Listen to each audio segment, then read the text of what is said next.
Hey everyone, welcome back to my channel. Today I'm showing you something that most people don't show you, and this is the decaying, rotting garden that is left behind at the end of a gardening season.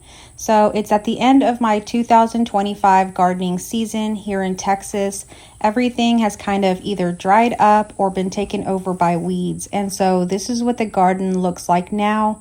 It looks very different than it did even 2 or 3 months ago when everything was flourishing at its peak. So today we're going to begin by breaking down the garden here in the tomato cage area. These tomatoes have been really good this year. I think this has been the best year that we've ever had with tomatoes. But we're going to go ahead and break down this area. This is usually where I start. As you can see, the tomato plants are all dried up and just kind of hanging on the cages for dear life, but mostly they're done. So what I'm going to do is clear out these tomato cages. I have an area here in the back where I reuse my tomato cages, so I just store them back there until it's next season. I have to kind of take off the tomato pieces, but for the most part, they kind of decompose and go away on their own as well. So this area is really the area that I started off with when I started planting. And so everything has a season of when it begins and when it ends. And this is the season of it ending. But it's really preparing for a new season because as things decompose and end, it gives space for something new to come in. So even though it looks like this is over with and it may look like there's no hope here, there is a sheath of something new for next time. So come along with me as we really clean up this garden and I show you everything there is to know about breaking down a garden. So one of the reasons you want to break down your garden and kind of clean up the area is due to pests and different little critters that can come in and try to make their home. A lot of pests and critters like this sort of thing, these dead little areas where they can kind of make nests and things. So you want to go ahead and clear all of this away. And so that's what I'm doing here. Another thing that's important about clearing up and cleaning up your garden is that there's oftentimes mold that can come into play. So you want to clear off the area and make sure that you've gotten everything kind of put away so that you don't get a growth of mold coming over your garden or any of these areas that you've planted plants before. So as you can see, for the most part, everything has pretty much died, but I do have a couple of pepper plants. I have about 4 bell pepper plants and 2 jalapeno plants that are still hanging on, that are still surviving. These are very hardy plants and they're the example of faith. They really continue to grow no matter what you do. I'm going to be transplanting them to pots, and so I will have faith that they will be able to flourish and continue to grow and produce in pots. So the faith that I have in them is that if I repurpose them and move them to pots and a different kind of environment where maybe they're a little more shaded and get a little bit more water, that they'll grow longer and produce more. Just like us, there's many parts of us that we have to let go over time. There's parts of us that no longer resonate with us. There's parts of us that have to essentially die, and we have to be able to let go of those. But there's always something that remains, and whatever remains is the truth of our being. And that is what we have faith in. That is what we cling on to. That is what we listen to. And we continue to nourish and continue to foster in the right environment. So it's just like these pepper plants. As I transplant them here to come by the end of this video, they will have a new home. They will have new hope and a new way of being. And so we have to transform in our own lives as we seek the end of something new replaces it. And so that's what I'm doing here is I'm creating space for something new to come in. Something new will come in. It doesn't just stay as a decaying garden. It either comes back as grass, lush grass that fills my yard really beautifully, or it comes in and it turns into a fall garden. So whatever happens, something new will take its place.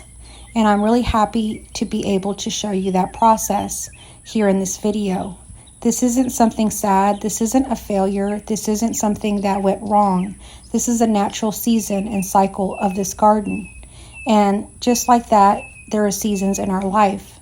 When something ends, it's not that we're a failure. It's not that we messed up, that we lost something because we did something wrong.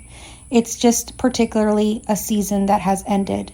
It means nothing other than it's time to move on, to create space for something new to come in. So that is what we're doing here in this garden as I continue to kind of rip up these tomato cages and set them in the back. This kind of work does take some work. It's not easy. It does take some muscle. It does take some manpower. And just like that in our lives, a lot of times these moments of letting go, of transition, can feel like a lot, can feel heavy, can feel like it really is a lot of work. And so take care of yourself. If you need to take a break, take a break. I know that when I break down this garden, I'll have to take a break and get a glass of water, or I try to do this in the mornings where there's not a ton of sun. You want to pick the right conditions and really nourish yourself in life. Ground yourself to those things that bring you joy. Move closer to those things that bring you comfort as you transition into that next space. So I really don't know what's going to come next for this garden. I've contemplated doing a fall garden. We've done fall gardens in the past where we grow mostly squash and things like that. And I'm not sure if we're going to do that or not. So stay tuned for that. But I do know that I will be transplanting these pepper plants, and I'm planting some herbs and things like that inside my home on the windowsill areas. So come with me. If you are new here, I'd like to invite you to subscribe to my channel. I will be still putting out some different homesteading type and gardening type videos. I also do a lot of homestead cooking and just comfort country type of cooking. So I really like living close to the land and working close to the land like this because you feel very grounded and connected to everything. You can see how you are part of everything and how you're not really separate from anything that is happening. Working close to the land, you learn that nothing exists in isolation. Everything is working upon each other. And while I'm still cleaning up this garden and breaking it down, there are some parts of this garden that I will leave behind. That will be plants and things that will decay. And this decay is the food for certain animals and insects. And so everything is interconnected in one way or another. And we begin to learn this when we work close to the land. It's not that this garden has died, it's that it's in decay. It's in a different season of life. And there is still life happening. There are still different ants and microbes and things that depend on this decay to exist. And so seeing this, you see how you don't exist alone. Everything is interconnected to you. And in modern life, we begin to lose the sense of interconnectedness. We begin to think that we are independent, that we are doing everything alone, that we don't need anybody, that it's just us. But even if you live in the city or work in the concrete jungles, you will see that nothing exists here without the help of others. So even if you drive a vehicle every day back and forth to work, and you think it's your vehicle, you think you paid for it, you think it's yours, you think that you earned it, that it wouldn't exist unless you went to work and bought it. It wouldn't really exist if it wasn't for the people that created it, that learned how to make a vehicle, that created its invention, those that put it together in the factory, those that sold it to you. There are many steps that go into a vehicle. The gasoline that you put into it, you didn't go out there and produce that yourself. You're depending on many others to produce the gasoline that's pumped into your car. So yes, you have kind of made the money for it, but you haven't really done the whole aspect of what it takes to actually have a car. And so when you plant a seed in the garden, the same sort of thing begins to happen. When I plant a seed in the garden, I know that I am not the one that is growing that plant.